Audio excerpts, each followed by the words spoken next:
Yo, what's up mga idolo? Welcome back, balita dyan. So bago natin simulan itong mga idol, magsha-shoutout muna tayo. Shoutout dito sa mga solid supporter ni Kuya ko, yung mga idolo.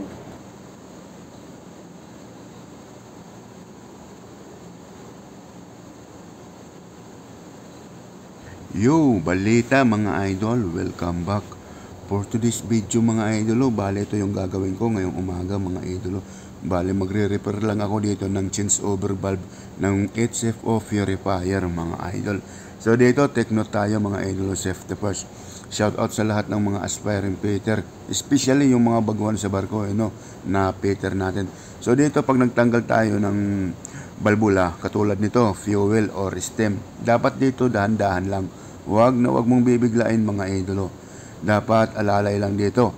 Kasi once na may leaking yan mga idolo at biglang sumabog sa mukha mo, sigurado bura yung mukha mo dyan dahil sobrang init yan mga idolo. So dito dahan-dahan lang. Tingnan yung ginagawa ko dyan mga idolo. Dahan-dahan ko lang binubuksan. So yan. So safety first lagi tayo pag nasa barko na tayo ha. Mga aspiring fitter dyan, huwag tayo yung pabara-bara lang sa pagtratrabaho. So dito, didisassemblein natin to mga idol. So kailangan natin paghiwalayin to, yung mga parts, para ma-welding natin to mga idol.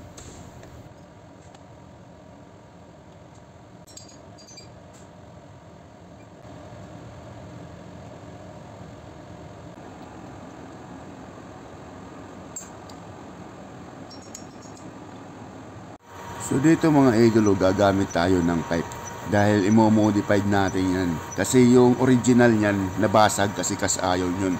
Dito gagamit tayo ng mild steel na pipe mga idol. So medyo makapal yan yung ginamit ko dyan. Carbon steel yan mga idol.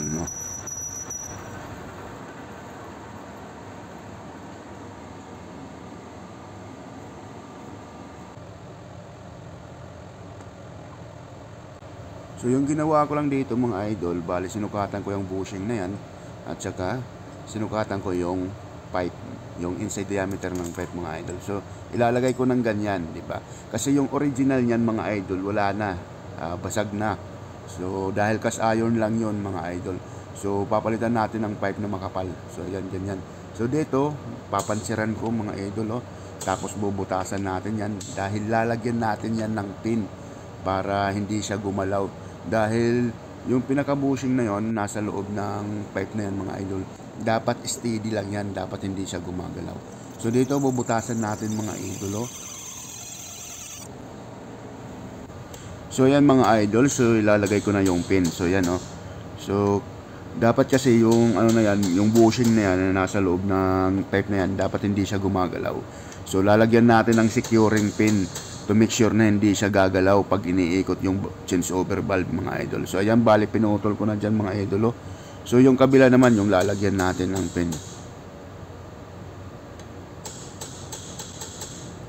So shout out nga pala sa lahat ng aspiring fitter natin dyan, especially yung mga galing land base na nagbabalak magbarko. So ito, advice ko lang sa inyo mga idolo. Dito sa barko mga idol, hindi nyo na kailangan maging isang mahusay na welder or maging mahusay na pipe fitter para lang maging isang fitter sa barko. Yung kailangan natin dito sa barko mga idolo, diskarte, common sense. Yan yung pinaka the best. Dapat mayroon tayo niyan bilang isang fitter mga idol.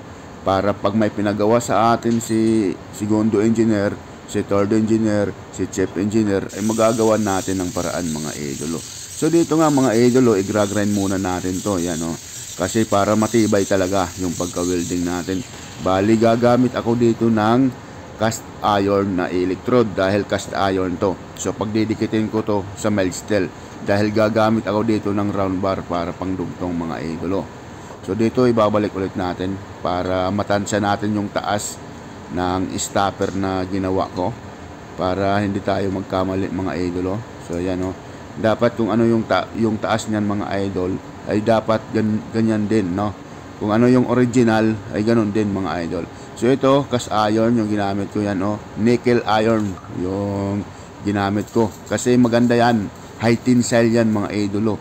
Multiple bead, high tensile. So ganyan yung ginamit ko mga idol. So dito mga idol para dyan sa mga aspiring fitter natin dyan. Dito sa barko, multitasking tayo dito mga idol. Hindi lang mild steel yung ihinangin natin dito, pati cast iron, aluminum, copper, marami.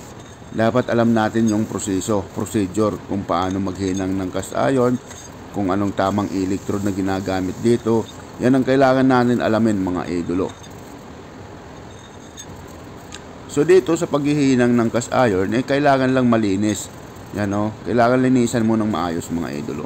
Hindi pwedeng tirahin yan na madumi mga idol, dapat malinis.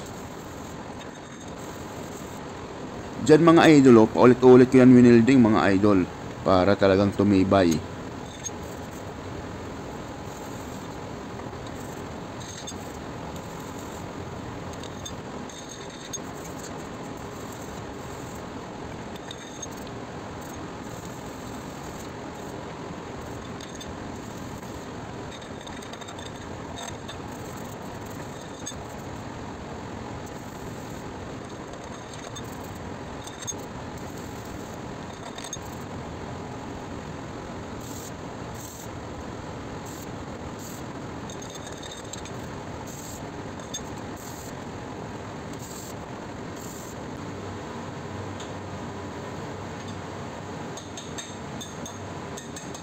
So yan na mga idol, finally natapos ko rin mga idol. So dito hindi na natin ginandahan mga idol, no? Dapat sakto lang yung pagre-repair natin. Hindi na natin ginandahan or pinakinis. Kasi pag ginandahan natin yan, baka nakawin mga idol. Parang asawa nyo ba mga idol? Pag yung asawa nyo, huwag yung pagagandahin. Kasi pag pinaganda mo, kakanain ni kumpare yan. So dito, sakto lang nagawa. Dapat matibay. Kahit hindi ganun kagandahan, kung matibay naman, pasok yan sa panlasa ng mga engineer natin, mga idolo. So, yan lang yung mga discarding kuya ko, yung mga idol.